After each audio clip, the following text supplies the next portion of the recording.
There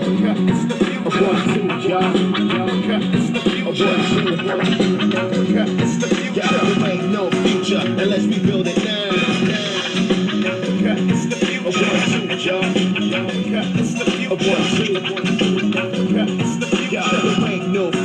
Unless we build it now. United States, Africa, we salute ya.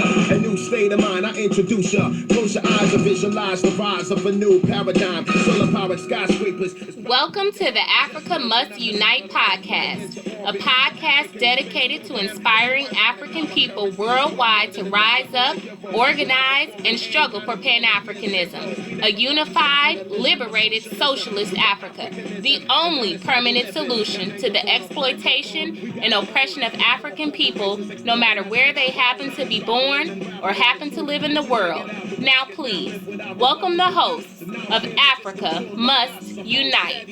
Africa's future is now, so get ready.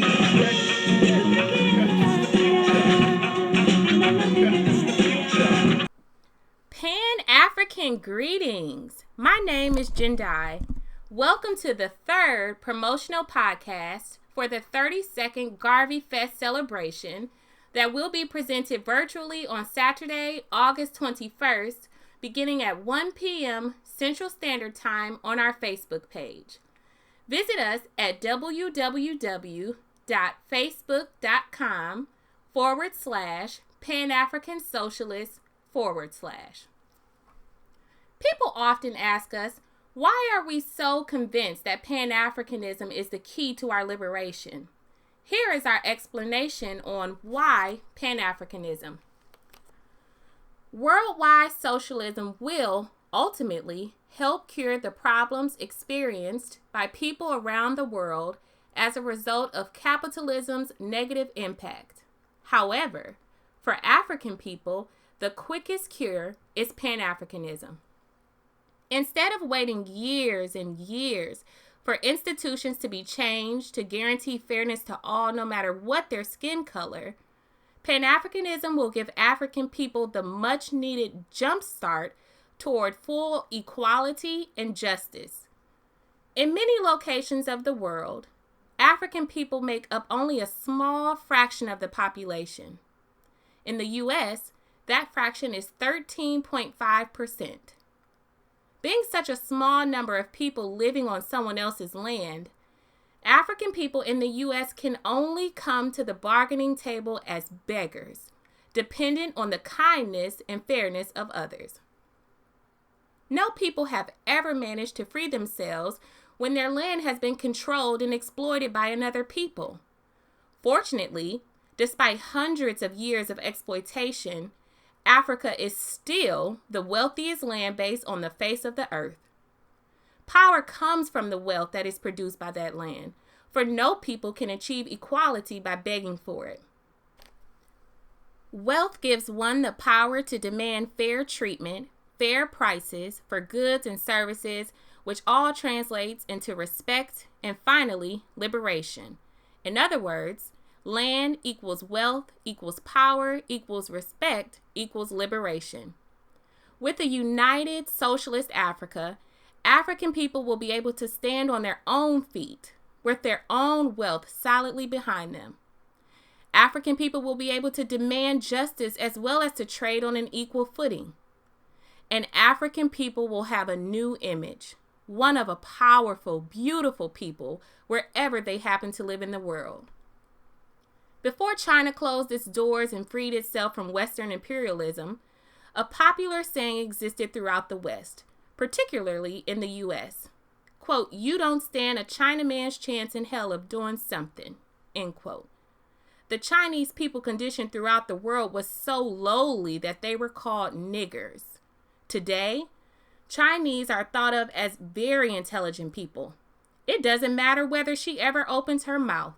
When a Chinese person walks into a room, you don't even know whether he is a third-generation Chinese who speaks only English or someone who has just come from China.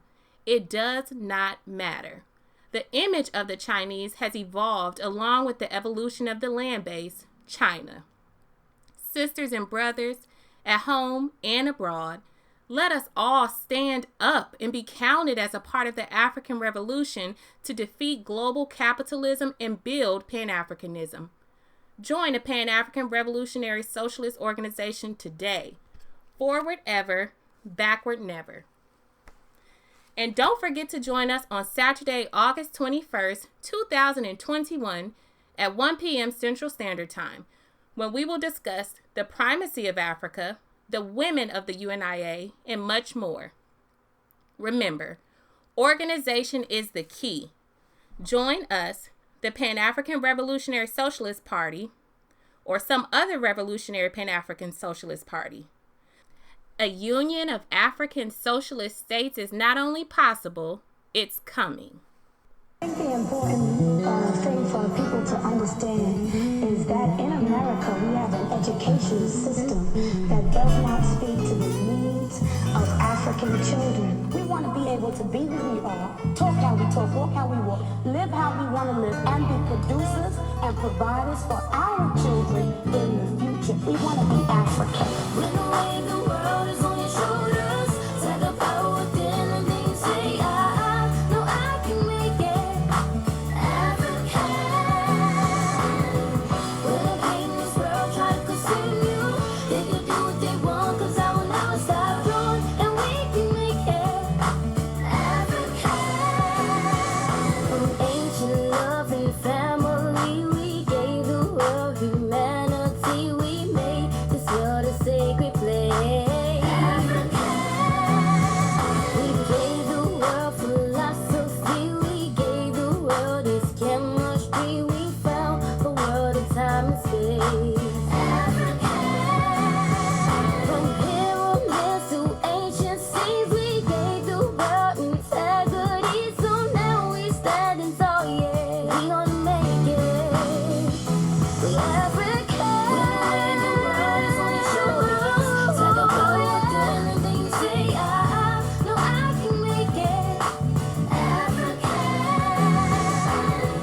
When the pain in this world try to consume you, they can do what they want, cause I will never stop growing, and we can make it African. Gaining knowledge itself, I'm glad I'm African. Although I look at the world, I see what's happening. We the people who was taken from a shining culture, losing notice of our ancient representing sculpture. Capture us with the tactic called divide and conquer. Men and women separated, treated with no honor. Rode the middle path, treated worse than animals. Stepped on top of each other, somehow we made it through. The pain and suffering, they tortured us in slavery. It's quite amazing, we stood up for natural bravery. Look at our people, the conditions we are living in. It's time to battle this world, it's time to shine again. When the wave